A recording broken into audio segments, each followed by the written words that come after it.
All porn is gay. This comes to us from a series of articles by writer Henry Makow. I'll leave a link below to Henry Makow's website. If Hugh Hefner, the founder of Playboy, is any indication, a life dedicated to porn and promiscuity leads to homosexuality and impotence. The 60s icon of suave masculinity is, in old age, a grotesque self-parody. Hefner, who is now well into his 80s, pays a bevy of whores $2,000 a week to be his girlfriends and have sex with him every Wednesday and Friday. He uses Viagra and watches male gay porn to stay erect, while as many as 10 concubines mount him in succession, while the other girls simulate lesbian sex all around the bedroom to keep him aroused. He doesn't really do anything, says Jillian Spaulding, author of the book Upstairs. He just lies there with his Viagra erection. It's just a fake erection, and each girl gets on top of him for about 2 minutes while the girls in the background try to keep him excited. They cheer him on, they cheer her on. They yell things like, "F her daddy, F her daddy." No one becomes a playmate without having intercourse with Hefner. The quote, "girl next door" is now a whore, and Hefner's model and example of arrested development is a fitting epitaph for his Playboy philosophy. Playboy was never a spontaneous phenomenon. It is in fact a social engineering which is designed to foster homosexuality and the family breakdown. Spaulding is an ex-playmate, and she pulls no punches as she reveals what really goes on behind Hef's closed doors. Shocking and dangerous sexual practices, misguided and backstabbing young women echo through the infamous mansion's halls, and that's really just the tip of the iceberg. Spaulding actually wrote the book. She chose to publish it on her own and had vowed to give all proceeds to Prehad, which is a service that helps victims of domestic violence as well as the homeless. In the Playboy mansion, Hugh Hefner has what he calls his personal slaves. A personal slave is someone who has to follow all the rules of Hef where you're asked to move out. She gets to live in the house, but she has a 9:30 p.m. curfew, and she has to participate on Wednesdays and Fridays for sex night. They're required nights for sex. You have to go upstairs to Hef's bedroom unless you just had a nose job or a major operation. Otherwise, you have to go. Even if it's that time of the month or you're sick and the doctors tell you that you can't participate, you still have to show up that night. On sex nights, you go upstairs and the girls that are brand new or the girls who don't have their own room yet have to take a bath. That's a requirement. You also have to put on a certain pair of pink pajamas. They're all lined up and neat. You can tell they've been to the cleaners. They tell you to put them on even though you take them off as soon as you enter the room. It's pitch dark in there, and there's loud techno music playing. There's also 2 big screen TVs. As far as the sexual encounter goes, he doesn't really do anything. He just lies there with his Viagra erection. It's a fake erection, and each girl gets on top for a few minutes while the girls in the background try to keep him excited. The main girlfriend, when they're done, wipes off his penis. She's the girl who actually shares the bed with him. She sleeps there all night. She's around 22 years old, and he uses the same girls all the time. It's interesting because each girl pairs up with another girl and they pretend to have girl-on-girl sex while Hef is having his turn with the other girl. It's not real lesbian sex. We're all just pretending, because nobody really likes each other. There's also gay porn playing constantly in the background. It's also important to understand that pretty much every woman that makes it into Playboy has had sex with Hugh Hefner. However, some girls don't have to be hoes to get in, like Carrie Harrison. She was in soap operas, so she already had a following. She didn't have to be a hoe. But if you want to try getting in Playboy by sleeping with Hef, how does it work? What's the first step? Do you just come up to him in a club and tell him you want to be in Playboy if he likes you? If he takes you, does he take you home? Yes. In the book I list real names of girls who actually slept with Hugh Hefner and made Playmate, and as soon as they made Playmate, they moved out. And each and every one of these women approached Hugh Hefner in the way I just described. The establishment agenda is to destabilize and neuter us by encouraging homosexual behavior. This ensures we don't propagate, since homosexuals have sex but typically don't have children. They redefine homosexual as a sexual preference or a lifestyle choice rather than a developmental disorder so as to entrap us. Never mind that the vast majority of homosexuals come from dysfunctional families or suffered sexual abuse as youths. Our reluctance to embrace homosexuality is considered bigotry. In response, let's take liberties with these definitions ourselves. Having the right paradigm is the key to healthy behavior. Forget about what you normally think of gay or straight. Think of heterosexuality as monogamous and dedicated to rearing children, and homosexuality as promiscuous and concerned with sex for its own sake.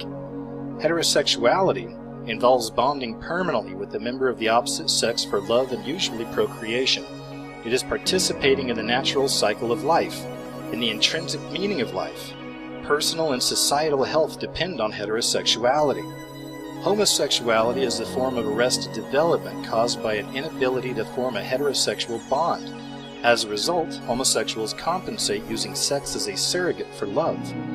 In these terms, society has become more homosexual because due to the social engineering, i.e. sexual revolution, feminism, many heterosexuals now fail to permanently bond. Normally, happily married heterosexuals can put sex in perspective and move on to more important things.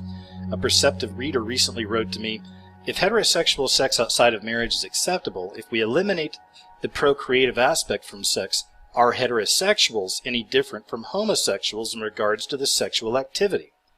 Exactly.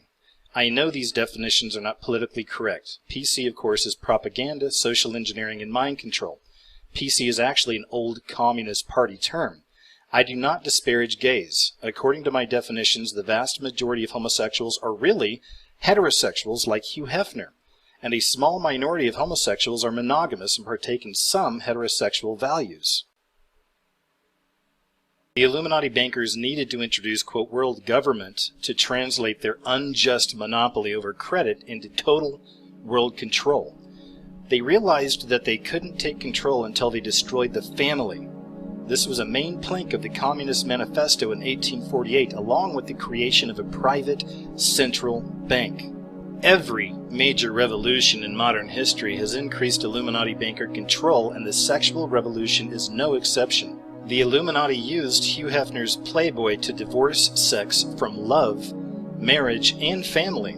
They own the major cartels and control the media through advertising. Human beings are malleable and take their standards from movies. There is nothing so destructive to human society as the separation of sex and love. It literally reduces men to dogs and women to fire hydrants.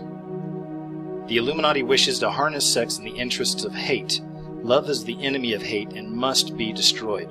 According to our definition of homosexuality, which is promiscuity outside of love and or procreation, all pornography is gay. The porn consumer is engaged in a promiscuous masturbatory fantasy. He is not focused on his marriage or progeny. From what I have said, it should be clear that homosexuality is incompatible with heterosexuality, just as promiscuity is incompatible with monogamy. Many gay activists admit that their ultimate goal is to destroy heterosexuality. Pornography is poisoning heterosexuality. There is a place for tasteful nudity as a stopgap while seeking marriage. But as you know, pornography has reached epidemic proportions. Adult Video News predicted revenue of $12.6 billion this year alone. The internet has literally thousands of porn sites. TV and pop music increasingly are becoming even more pornographic themselves.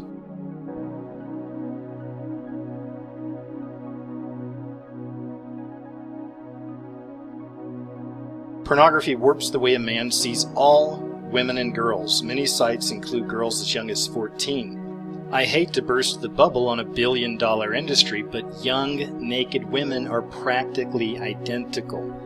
By that I mean they have identical equipment. Boobs and bush, symmetrical faces. Do men need to see literally thousands of examples of this? There is something addictive here.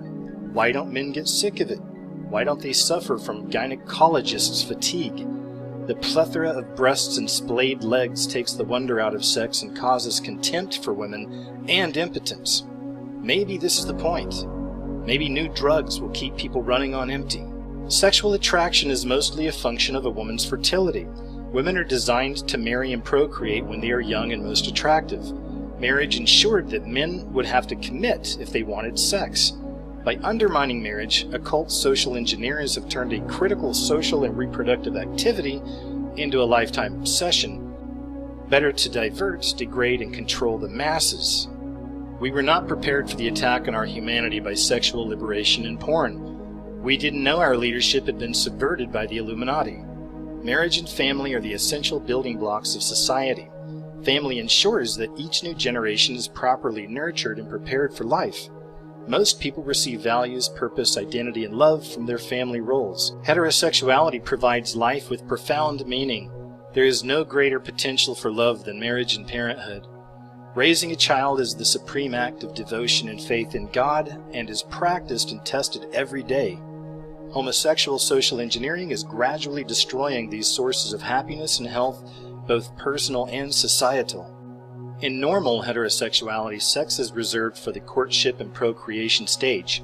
With parenthood, sex becomes less important and eventually becomes pretty irrelevant. Thanks to porn, we are being re-engineered to behave like homosexuals, never to marry or have children. Instead of families, we have sex. Sex from cradle to grave with multiple partners. Sex. Everywhere you look, all the time. We suffer from arrested development with an adolescent fixation on our appearance and genitals. We remain stuck in courtship mode, never maturing and developing as intended. Feminism is an excellent example of how the Rockefeller mega cartel uses the awesome power of the mass media to control society. In 40 short years, many women have lost touch with their natural loving instincts. Consequently, the family is in disarray, and sexual depravity is rampant, and birth rates have plummeted. A woman literally gives herself to her husband and children and is fulfilled by seeing them thrive and receiving their love, respect, and gratitude in return. A woman makes this supreme sacrifice to only one man who will cherish her and provide for his family. Men instinctively want to fulfill this responsibility. This is the essence of the heterosexual contract. Female power in exchange for male power expressed as love. Sex is the symbol of this exclusive bond. Marriage and family may not be for everyone, but it is the natural path for most. Feminism has trained women to reject this model as, quote, an old-fashioned, oppressive stereotype, even though it reflects their natural instincts. A British writer reported overhearing two young women talking about this subject, and they said, "All men are useless these days." "Yeah," said the other, "but the trouble is that they haven't risen to the challenge of feminism. They don't understand that we need them to be more masculine, and instead they have just copped out." So that's their logic.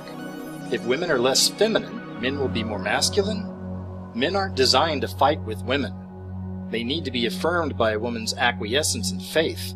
When women constantly challenge them, men will cop out of marriage and family. So now that love and marriage has been discredited, women have nothing left to exchange for love but sex. Thus, many are unnaturally obsessed with appearance and pathetically give their bodies to all. Permanent love is not based on a woman's sex appeal or personality or achievements. Ultimately, it is based on self-sacrifice. For we love the people who love us. Aaron Russo was a famous Hollywood producer that passed away many years ago. But while trying to recruit Aaron Russo for the CFR, the Council on Foreign Relations, Nicholas Rockefeller told him that his family foundation created women's liberation using mass media control as part of a long-term plan to enslave humanity. He admitted that they wanted to, quote, chip us. You can Google Rockefeller Foundation and Women's Studies, and you'll get 500,000 citations on this. The hidden goal of feminism is to destroy the family, which interferes with state brainwashing of the young. Side benefits include depopulation and widening the tax base. Displacing men in the role of providers also helps to destabilize the family. A drastic paradigm shift is required to make sense of the world now. The Rockefellers are part of the private world central banking cartel that also controls media, defense, pharmaceutical, and other cartels. To protect their monopoly of credit and wealth, they are instituting a world police state, or world government, using the bogus 9/11 attacks and endless wars as a pretext. Rockefeller told Russo about this plan a year before 9/11 actually happened. The banking cartel needs a philosophy to justify enchaining mankind. That philosophy is Satanism. The cartel controls the world through a network of occult societies linked to Freemasonry, communism, the Vatican, and organized Jewry. The highest occult rank is known as the Illuminati. Modern Western culture is Masonic. It's based on Luciferianism. Freemasonry teaches that man, and not God, determines our reality. Naturally, they need to overrule natural and spiritual laws in order to assert their own control. They have noticed that people are diffident, malleable creatures who prefer to believe what they are told than trust their own reason or perception. Thus, for example, the media successfully promotes homosexual values that conflict with our natural instincts. Every facet of the mass media, which includes movies, TV, magazines, music, commercials, and news, it's all used for indoctrination and social control with the ultimate goal of enslavement. There is a connection between what happened in communist Russia and what is happening in America today. In both cases, the central banking cartel is asserting its totalitarian control. In order to destroy the family, the media convinced women that they could not rely on the heterosexual contract any longer. Myrna Blythe was the editor-in-chief of Ladies' Home Journal from 1981 to 2002. In her book called Spin Sisters, written in 2004, she says the media sold women a career in exactly the same drum-banging way that the happy homemaker had been sold to their mothers. The Illuminati undermined women's natural loving instincts using the following mantras. Number 1, men can no longer be trusted. Using the Lifetime Network as an example, Blythe concluded that all men are, quote, unfaithful rats, abusive monsters, dishonest scumbags, or all of the above. Women, on the other hand, were seen as flinty achievers who triumphed despite the cavemen who want to keep them in their place. Number 2, that women are victims by virtue of their sex. Blythe says the media sends one message loud and clear: because we are women, we remain victims in our private lives, at work, in society as a whole. Thus, women must have a sense of grievance, entitlement, and rebellion. This same tactic was used to manipulate Jews, blacks, workers, and gays. Number 3, women should be selfish. Liberation and narcissism have merged, Blythe says. Leisure now means time for yourself, spent alone, or perhaps with one's girlfriends, but definitely without a spouse and kids. Endless articles preached the new feminist gospel that indulging yourself is an important part of being a healthy, well-adjusted woman. Number 4, sex is not reserved for love and marriage. Magazines like Glamour and Cosmopolitan urge young women to put out on their first date, or to ogle men openly, and to be an athlete in bed. There is no discussion of marriage or family. Such women can't trust a man enough to surrender themselves in love. And number 5, self-fulfillment lies in career success and not husband and family. The social rewards of holding down a job are critical to one's sense of dignity and self-worth, Betty Friedan pontificated. In fact, most work is deeply ordinary, Blythe observes. Thus, many women are schizophrenic as they attempt to reconcile their natural instincts with constant exhortations to do the opposite. The wreckage is broken families and dysfunctional people, and you see it everywhere. At the same time, Playboy magazine aimed a similar message at men that you don't need to get married to have sex, and that marriage and children are a bore. This consistent media drumbeat is organized brainwashing. Society has been totally subverted by the central banking cartel using a satanic cult, Freemasonry, as its primary instrument. Most Masons are unaware of the truth, but the owners of the mass media certainly are. We used to have a saying, as American as motherhood and apple pie, but only Satanists would trash motherhood. Far from empowering women, feminism has unsexed many. It has deprived them of a secure and valued social role and reduced them to sex objects and replaceable workers. Luciferians promote rebellion because they are defying what is natural and conducive to happiness. Like their symbol, Lucifer, they wish to play God. God's love can be seen in a woman's dedication to her husband and children. Thus the bankers must destroy him. And that concludes the articles. I had recently read one of these articles on one of my chat shows, and it was very powerful, had a really good response. And that's why I wanted to share this with you. I think the subject's incredibly important. And what makes the information of these articles that much more intense, at least to me, is to consider the fact that they were written several years ago. If you look at our world today and read these articles once again, they could have been written yesterday. So thanks again for checking out the video. Take care out there, you guys, and I'll talk to you real soon.